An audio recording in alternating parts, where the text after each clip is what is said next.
We have an amazing state and we've been blessed well. However, Louisiana citizens don't have the state that they deserve. They don't have the future that they deserve. We've seen the cards, we've seen the blessings, we've seen the natural resource that our state has been given. We've seen them misplayed, we've seen them abused. We've seen a past of corruption. And I think it's an opportunity for us to capitalize on the good things about Louisiana rather than to run it down. Now, he might be right. Maybe it ain't so good. His sponsor, Governor General, doesn't seem to want to stay here. And I love it here. And I want to go to Congress to represent you because you're looking at a fellow who can do the job. And I hope you'll consider me for that job, because one thing I can tell you, I've been around a long time. I've had all kind of bad things said about me, some good, some not, but let me tell you this. If everything bad said about me were true, and I had taken all the money that all the people have said for all these years, it would be a drop in the bucket compared to what my opponent and his family, including his brother-in-law, have made since he became General's coastal advisor. Nothing that anybody has ever suggested that I was into the till of that kind of money. The government has grown too big. This president has increased our debt by 70% just in his term. We don't need to be providing cell phones to people. We don't need to be providing welfare to all these folks out there. This worked in state government. I went into state government. I looked around. We had 6 agencies that were tripping over each other. I went to the governor and I said, Governor, I want to reorganize. I want to streamline these agencies that are tripping over each other. We streamlined them. We introduced competition within government. Government shouldn't have a monopoly on most things, defense and perhaps a few other things set aside. By introducing competition and streamlining the structure, by integrating funds, we increased output 500%. Those are the types of solutions that I want to bring to Washington. One thing we can do is to stop allowing corporations to go overseas to manufacture their goods and services and let them make millions of dollars without having to pay taxes on it. That's something, a loophole that could be closed very easily and should be closed, and it would generate a significant amount of income for the country. Much of the debt that we have today comes from 2 Republican presidents who put us in 2 undeclared and unpaid wars. Prior to that time, whenever we got involved in a war, it was declared, and the Congress of the United States and the President arranged for revenue at the time by increased taxes in order to pay for it. In World War II, income taxes went up to 90%, but it was necessary in order to pay for it so that our children wouldn't have to pay for it. Those are the kind of things that a responsible person would look at trying to get the problem solved. A lawyer or an engineer or a doctor. Not everybody wants to be a lawyer. Some people want to work for a living. My point is this. We need bricklayers and plumbers and electricians and masons and carpenters and nurses. Those are all vocations that are very honorable and they earn well.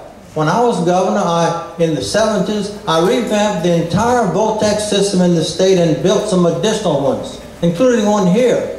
We also need to do what we can to not cut LSU's budget by 6 or 7% because you have the pen to do it, but you allow the colleges and universities as much money as possible to operate so that they don't have to increase the tuition, so that more and more children who want to go to college can afford to do so. Common Core, I believe in local control. Certainly what you have in this parish is a prime example of how good that is. I believe any program that is going to succeed requires the input and attention and support of the teaching profession. That's where the action I actually agree with a lot of things Mr. Edwards noted. And I want to add a few others.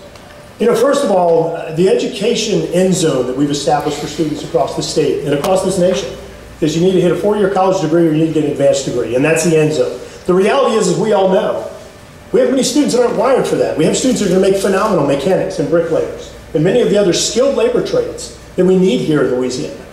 Because what we've done is we've established an end zone or a goal line for many of our students that they're not going to achieve. So what they do is they jump off that track. They jump off the school track going through high school, going to college, because we need to do a better job of promoting community colleges, some of our technical college systems, and skilled labor trades. So we don't have to rely upon illegal immigrants and others to fulfill those jobs. And now the internet has opened doors, has provided access to information like never before.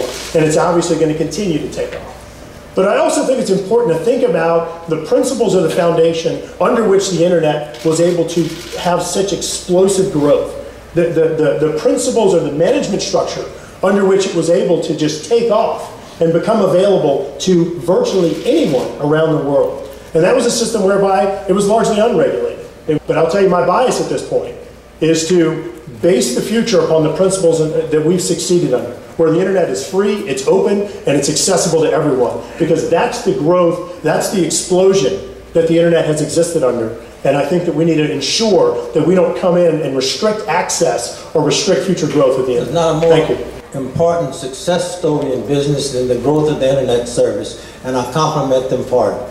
That's why I was really shocked when Governor General turned down a government grant which would not have cost the state a nickel to make internet availability to everybody in the state, especially in the rural areas. Because that's a learning tool that will help a child to learn. It's an opportunity for people to use it and be in contact with the rest of the world at no cost to them, and I'm a big believer in it. The answer is no, I don't think it should be regulated. I think it's operating well as it is, and I'm perfectly pleased with it and have no complaints to make about it, except it took me a little while to learn because it all came about when I was in a place where there was no internet service going on.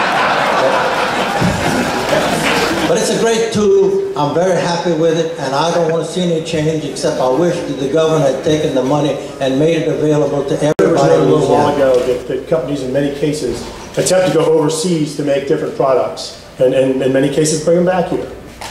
Let's talk about the reason that they go to other countries. Why do they do that? The United States has the most expensive tax compliance, one of the most expensive labor compliance, one of the most expensive environmental compliance costs in the United States. There's a study that was done that said that just complying with regulations in this country cost up to $10,000 per employee per year. That's absurd. It sounds good, but you got to be careful.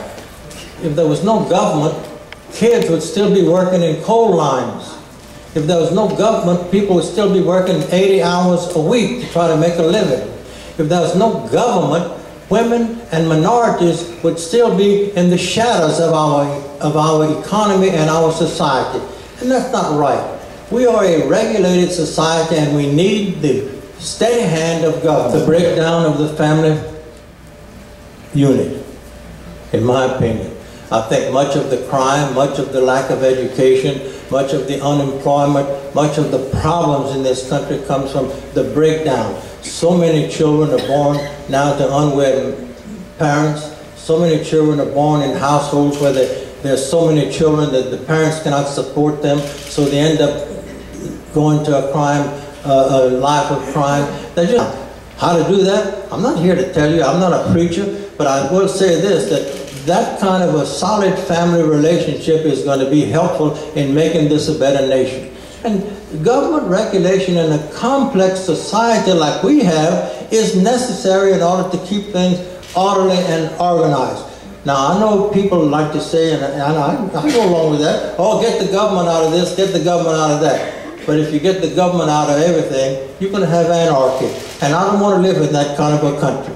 We have a better country than that. We can govern it better than we've been doing, and we need to get on about the business of not arguing with ourselves, but finding a way to get things done. And that's what I'm good at. You know, I agree that the moral fiber of this country, that the family fabric has eroded.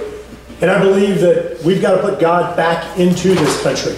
And I'm concerned that if we move in a direction of allowing Mr. Edwards to represent our state, that we're going to go back to some of the record that we had when he was governor, including being labeled as the most dangerous state in the United States, including having the second worst murder rate in the United States, having the third highest violent crime rate in the United States, having the 50th best violent death rate for children ages 15 to 19. That's not the kind of record that we need to be replicating in this state. This is my opponent's door hanger.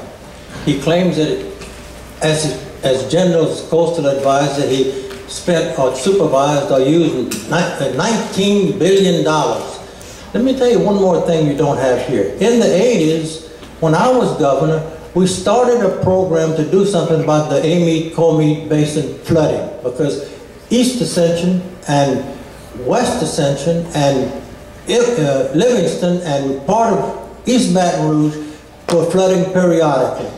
Now, here, I thought when I did that, I said, well, in a few years that'll be solved. But it isn't finished yet.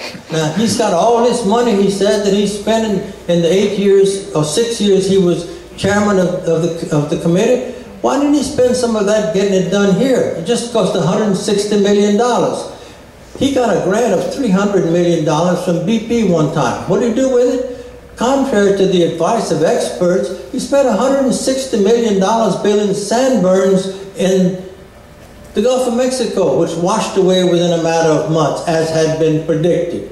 That $160 million is all they would have taken to finish the basin of the Amite-Comite Basin and keep people in this area from flooding on it. Now, I don't think I'd brag about spending all that money and have nothing to show for it in an area like this, which is so badly needed.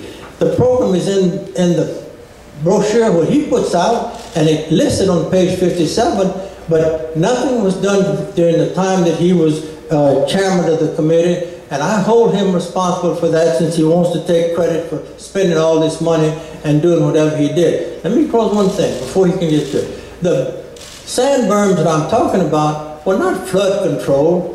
They were built there because they thought it would contain the flow of oil out of the BP oil spill. But they only stopped about 1,000 barrels of oil out of 4.5 million barrels that came out of that well. They finally realized, as they began to disappear, that the more prudent thing to do was to use the money on building up the barrier islands, which is a good idea. But the contract went to a Florida firm. I don't know who made all the money, but let me tell you something, we got nothing for it, and the money could have been easily used and would have resolved your problem, and so you wouldn't have a bunch of irate citizens standing in knee-deep in water waiting for something to happen, because we had the opportunity during the time he and Governor General were running things here, and it just didn't get done.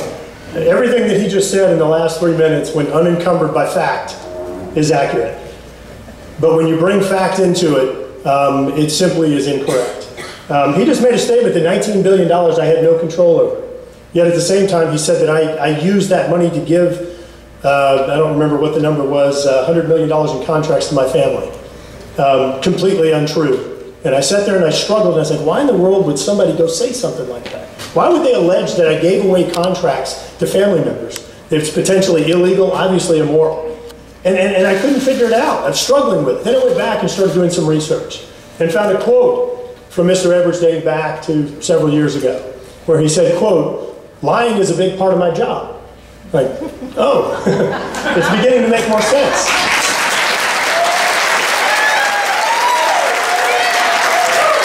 You know, secondly, but I have not done anything illegal, immoral, or unethical in my job. I haven't. Why would somebody believe that that's something that happens in government? Because when they were in government, that's exactly what happened. Things have changed today. We can't afford to move back to the governance of the past. Louisiana would like the opportunity to represent you, to go up to Washington, to do my best. Not to do it perfectly, to do my best, and you hold me accountable. I believe in the future of Louisiana. I'm a husband, I'm a father of 3 young children, and this is not about politics. It's personal.